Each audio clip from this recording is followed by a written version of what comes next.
A reading from the Lord on December 1st, 2016. Woe to those who make unjust laws, to those who issue oppressive decrees, to deprive the poor of their rights and withhold justice from the oppressed of my people, making widows their prey and robbing the fatherless. What will you do on the day of reckoning, when disaster comes from afar?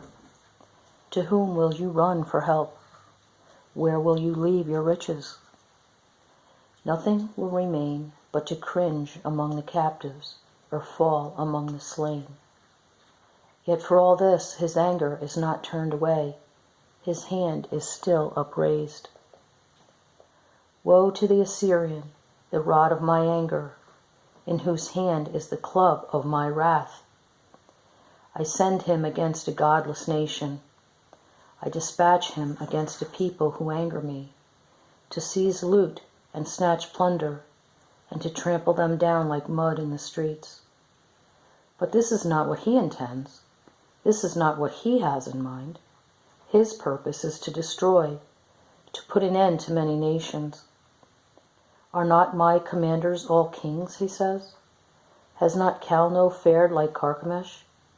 Is not Hamath like Arpad, and Samaria like Damascus? As my hand seized the kingdoms of the idols, kingdoms whose images excelled those of Jerusalem and Samaria, shall I not deal with Jerusalem and her images as I dealt with Samaria and her idols? When the Lord has finished all his work against Mount Zion and Jerusalem, he will say, I will punish the king of Assyria for the willful pride of his heart and the haughty look in his eyes. For he says, by my strength of my hand I have done this, and by my wisdom, because I have understanding. I removed the boundaries of nations. I plundered their treasures. Like a mighty one, I subdued their kings. As one reaches into a nest, so my hand reached for the wealth of the nations. As people gather abandoned eggs, so I gathered all the countries. Not one flapped a wing or opened its mouth to chirp. Does the axe raise itself against the person who swings it, or the saw boast against the one who uses it? As if a rod were to wield the person who lifts it up, or a club brandish the one who is not wood. Therefore, the Lord Almighty, will send a wasting disease upon his sturdy warriors. Under his pomp, a fire will be kindled like a blazing flame. The light of Israel will become a fire, their Holy One a flame. In a single day it will burn and consume his thorns and his briars. The splendor of his forests and fertile fields it will completely destroy, as when a sick person wastes away. And the remaining trees of his forest will be so few that a child could write them down.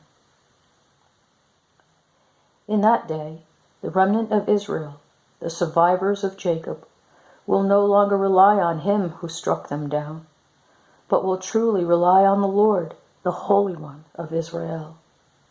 A remnant will return, a remnant of Jacob will return to the mighty God. Though your people be like the sand by the sea, Israel, only a remnant will return. Destruction has been decreed, overwhelming and righteous. The Lord Almighty, will carry out the destruction decreed upon the whole land. Therefore, this is what the Lord Almighty says.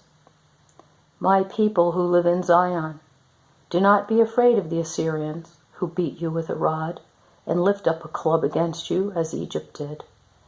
Very soon my anger against you will end, and my wrath will be directed to their direction. The Lord Almighty will lash them with a whip, as when he struck down Midian at the rock of Oreb, and he will raise his staff over the waters as he did in Egypt. In that day their burden will be lifted from your shoulders, their yoke from your neck. The yoke will be broken, because you have grown so fat. They enter Aiath They pass through Migron. They store supplies at Michmash. They go over the pass and say, "We will camp overnight at Geba." Ramah trembles. Gibeah of Saul flees. Cry out, daughter Gulim. Listen, Laish. Poor Anathoth. Madmenah is in flight. The people of Geman take cover. This day they will halt at Nob. They will shake their fist at the daughter of Zion, at the hill of Jerusalem. See, the Lord Almighty, will lop off the boughs with great power. The lofty trees will be felled. The tall ones will be brought low. He will cut down the forest thickets with an axe. Lebanon will fall before the Mighty One. Amen.